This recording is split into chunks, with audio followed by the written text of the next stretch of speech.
A good way to exercise an unfit dog. Hi, my name's Charlie Thorburn. Welcome to Mordor Gun Dogs. Now, you wouldn't normally look at a little Cocker Spaniel like this and think unfit dog. She's in good shape.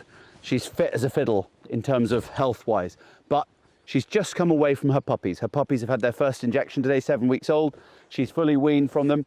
This is Pudding, or full name Black Pudding. You will maybe have guessed, any of you who've watched our channel, she's closely related to Waffle. Waffle's her little brother. Her mother is Sausage, and yes, she was named by my children. We have Sausage, Casserole, Mash, Black Pudding, Spud, we've had Haggis, Neeks, Tatty, all sorts of things. Anyway, so what happens when your children name your dogs. So Pudding basically has been with her puppies for weeks. She's been pregnant for weeks before that. So she really hasn't done much exercise at all. Just going out in the lawn just for a pee and a little scootle around.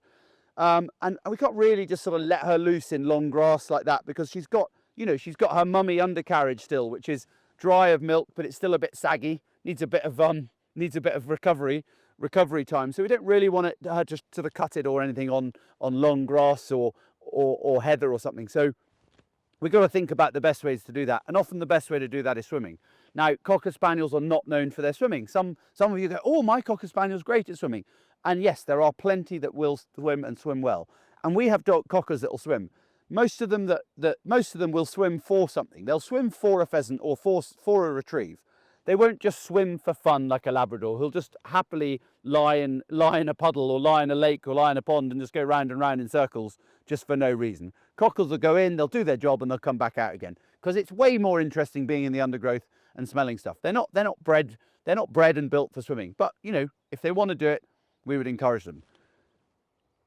So when we're exercising her, we're thinking about water, we're thinking about nice short mown grass, we're thinking about tarmac, tracks, roads, etc. Because she's been in with her puppies for quite a while. She might have longer nails. We keep them trim, but quite often that happens because your puppies have been in the house with the mum. The mum's going out on the lawn. You're not taking her for proper walks. She's not wearing down her claws like she might do in a in a normal sort of day-to-day sort of life. So these are the things we want her to do. We don't want her kind of jumping over fences or climbing through fences, again, because she's got this slightly loose undercarriage. We don't want her doing any damage to it. And we certainly don't want her doing any damage to it a week or two ago, when she might have still had a bit of milk and might have still been feeding her puppies, because that could have caused us all sorts of problems. So we're going to take Pudding just down to the water for a little splash around. She might want to go in, she might not. We'll just see how she gets on.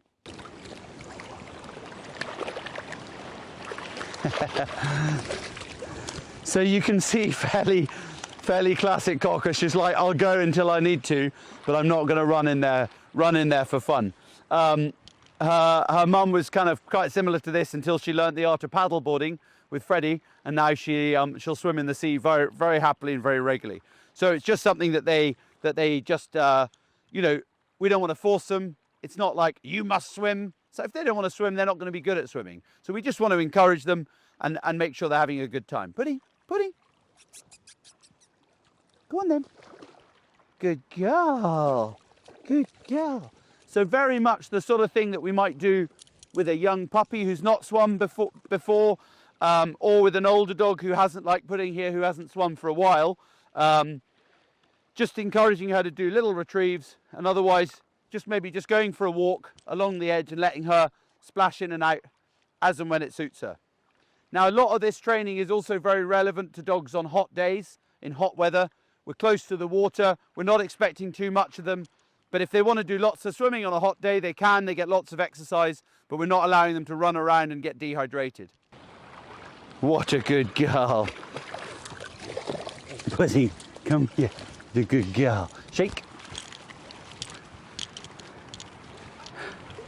You can see, just each time, we just throw it a little bit further, just to entice her in, having a nice time.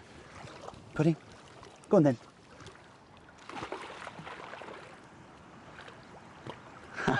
And then she's like, no, I'm a Cocker, so you're going to have to go and get that one.